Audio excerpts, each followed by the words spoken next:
Assalamualaikum, salam rahayu.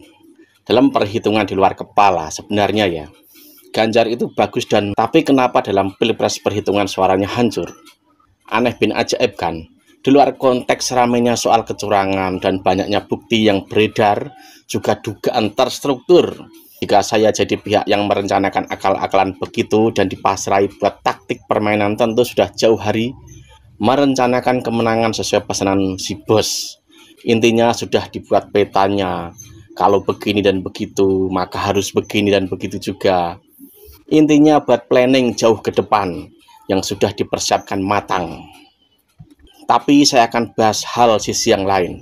Kemarin ini ya, saya baca berita pernyataan dari F.X. Rudi, tokoh PDIP di Solo, soal adanya oknum sesama pendukung PDIP yang memang tidak kompak. Sebenarnya soal ini sudah saya duga karena lawan politik pasti akan menggunakan 1001 cara. Jika misalkan di kepala orang sudah menggunakan semboyan iso raiso menang, maka pasti nabrak segala hal, apalagi cuma aturan. Soal iso raiso menang ini kan sudah beberapa kali saya katakan di dalam beberapa video yang agak kemarin lah. Karena pernyataan F.X. Rudi itu, saya coba mencari-cari berita lama. Tapi yang saya temukan, ya apa ya? Cuma berita berkali-kali tanda kutip nih, permusuhan persaingan antara Ganjar dengan Bambang Wuryanto alias Bambang Pacul. Dan juga perkataan beberapa tokoh PDIP yang lain soal Ganjar. Sepertinya hal ini berawal dari friksi antara memajukan Puan Maharani atau Ganjar. Jadi orang seperti apa ya Bambang Pacul ini sepertinya masuk dalam barisan Puan Maharani. Dan hal yang tidak disadari, sebenarnya pendukung Puan itu kemarin ya, itu sama sekali nggak mampu kok buat pamor Puan itu naik. Apalagi melawan narasi-narasi yang menjatuhkan Puan. Begitu juga dengan yang dialami oleh AHY. Maka ini loh, ini mencurigakan. Ada beberapa mungkin target atau apa, yang ini bisa dipastikan anaknya ex-presiden itu loyo pamornya. Tapi saya tidak akan terlalu melebar membahas soal turunnya pamornya anaknya ex-presiden di Indonesia. Permusuhan antara Bambang Pacul dengan Ganjar terlihat damai saat acara Rakernas kemarin di Jakarta lah. Nggak tahu ini perdamaian tulus atau tidak, karena yang tahu juga mereka sendiri. Lalu apakah ini berhubungan dengan ketidakkompakan itu atau yang lainnya? Walau a'lam. Salaman terakhir mereka kemarin di publik saat di acara apa? Di Semarang. Tetapi bagi saya yang sebagai simpatisan PDIP bisa dibilang nggak terimalah saat Bambang Pacul berkata jangan serang Jokowi karena dia orang baik. Statement ini bagi barisan di dalam persaingan perjuangan capres ini sangat nggak layak loh sesungguhnya. Memangnya siapa yang nyerang Jokowi? Lawung yang kena intimidasi itu siapa? Semua orang juga tahu. Statement Bambang Pacul ini dalam taktik perang justru sebenarnya apa? Pelemahan ke dalam loh. Dan ada tanda tanya lah. Apalagi saat bicara perihal bansos, itu bisa diartikan sebagai apa ya? Memberitahu ke khalayak publik. Padahal kan tidak seperti itu. Tapi yang diterima orang itu di dalam medsos maupun setiap orang itu membaca, melihat, itu seperti itu.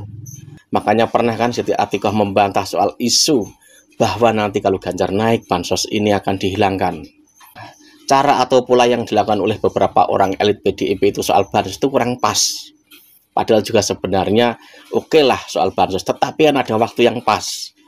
Karena ini pilpres maka harus ditunda dulu kan begitu intinya. Tetapi yang beredar di masyarakat lain ceritanya. Harus diingat penerima bansos itu jutaan orang. Jika dalam satu rumah saja dapat satu, maka efek paralelnya itu kemana? Ya ke satu rumah. Misalkan satu rumah isinya 4 orang, 5 orang, 6 orang, maka akan berlipat-lipat efek. Jutaan orang itu akan menarik diri. Bang Pacul ditanya soal banyaknya yang terjadi soal MK, KPU, bahkan bendera PDIP dicabuti, apakah masih berkata dia orang baik? Ya kan? Ini orang jika bicara sejak dulu memang wah meyakinkan sekali, wow lah, terasa begitu. Lagian juga Bambang Pacul sudah pernah ngaku kalah saat terjun bantu persaingan Ahok dan Anies di DKI. Kalah kan? Kenapa jejak orang kalah ini masih dipakai di dalam bagian garda terdepan dalam pemenangan pilpres? Harusnya kan dipikir ulang. Padahal kader PDIP yang muda dan tangguh itu banyak sekali. Ini jujur saja nih, saya hidup tuh di Jateng. Kenapa suara PDIP nomor 1 tapi suara Ganjar anjlok habis? Jujur saja ini. Dulu zaman Jokowi 2 periode, banyak stiker atau gambar-gambar Jokowi ada di tiang listrik, di papan gardu dan lain sebagainya. Bahkan sampai setahun saja stiker di tiang listrik itu masih ada, masih nempel kuat. Sekarang 2024 ini tak ada satupun gambar Ganjar atau Mahfud MD di tiang listrik, di gardu dan lain sebagainya. Itu tidak ada. Sosialisasi Ganjar Mahfud di desa-desa tepi gitu loh. Aneh kan? Justru gerakan yang paling aktif itu dari kubu sebelah. Dulu saya pernah buat video PDIP ini kemana. Biasanya sudah ada membentuk relawan di tiap desa. Kok malah yang ada duluan dari kubu sebelah? Kalau kalah ya Anda tahu jawabannya. Dan soal kata F.X. Rudi itu sangat menggambarkan, sangat sayangkan sekali adanya pendukung yang demikian, terutama di Solo loh. Pantas saja penguasa berkata, kalian hebat jika bisa mengalahkan saya. Lagian juga ya, seperti kata Eros Jarot seperti ini. Coba kita lihat ya, kata presiden itu kan, ya walaupun sekarang dengan dengan gaya inosennya mengatakan saya tidak cawe-cawe, saya tidak ikut kampanye. Ya memang tidak ikut kampanye, ya tidak akan ke panggungnya 02 lah sambil pidato enggak. Tapi kan kita lihat ya bagaimana seluruh perangkat aparat negara itu ya, itu bergerak. Dan juga di perangkat-perangkat desa gitu ya, bergerak untuk menangkan 02 karena sang putra ada di sana.